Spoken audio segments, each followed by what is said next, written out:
Malugod kami kayong inanyayahan sa espesyal na okasyon ito.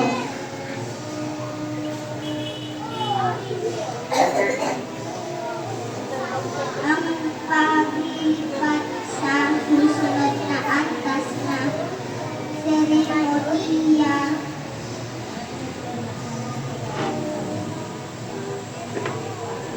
yan ang ating mga batang